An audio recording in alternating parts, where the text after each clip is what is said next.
This is Mark Twain Speaks. Kindly listen as Mark Twain performer Don McNeill brings the wit and wisdom of America's favorite humorist to life. Everyone is welcome, and cigar smoking is encouraged. That was a very nice introduction.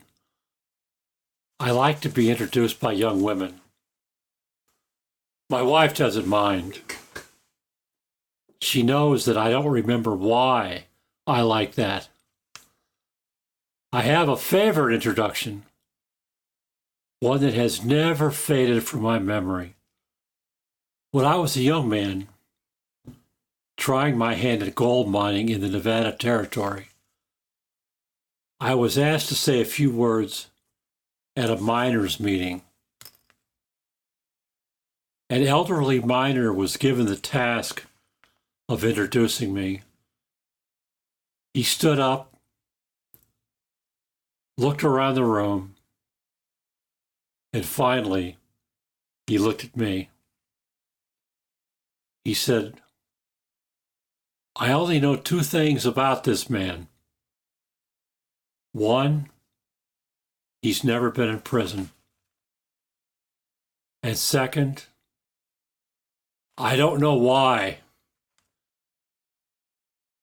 Almost 5 decades later, I still consider this the most honest and the most eloquent introduction I have ever heard, and I never expect to hear its equal.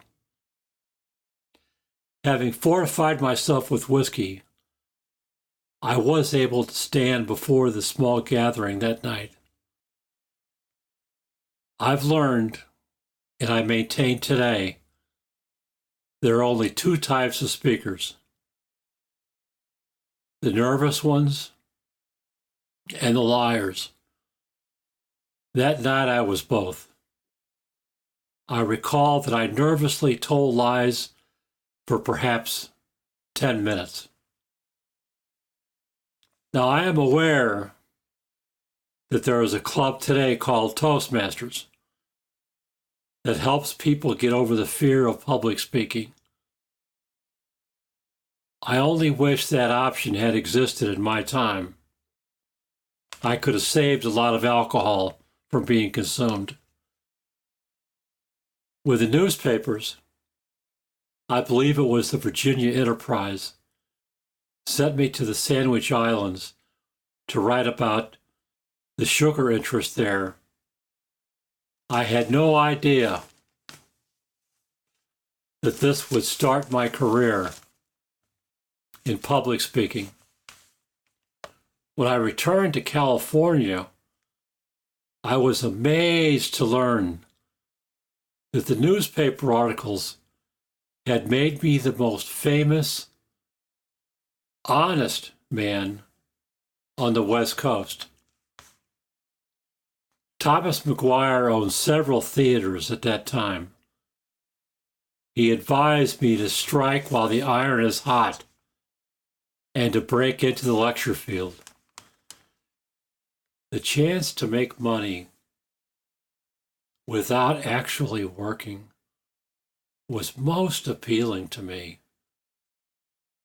I hate work, even when another person does it. My newspaper announcement read as follows: "Admission, $1. Doors open at 7:30. The trouble begins at 8. This prophecy came true. I arrived at least 2 hours early. Sitting backstage, I was terrified. Was there any way to avoid this disaster? The only thing that compelled me to take the stage at 8 p.m. was the thought of returning money to the audience. I found myself in front of my first audience of any size. I stood paralyzed with fear from head to foot. For perhaps 2 minutes I stood, unable to speak. It was a feeling as bitter as death. Finally, when I spoke, the very kind audience smiled and laughed.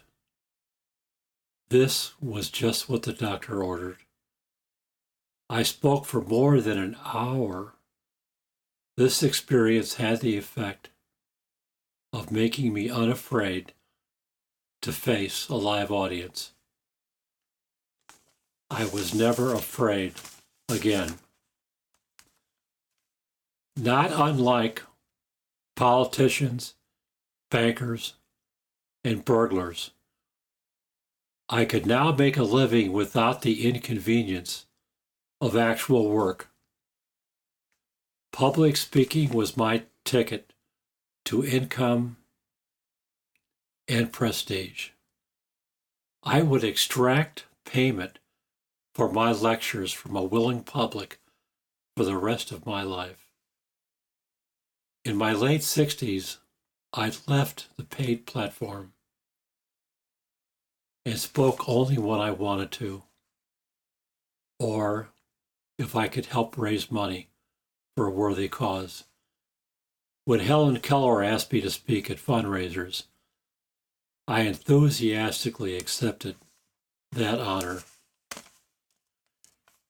It has always been my goal to listen to other speakers and hopefully to learn from them. In 1867, I had the pleasure of attending a Charles Dickens reading in New York.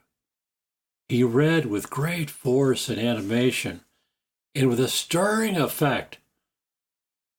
Many others tried to follow Dickens in the performing of material they read from books.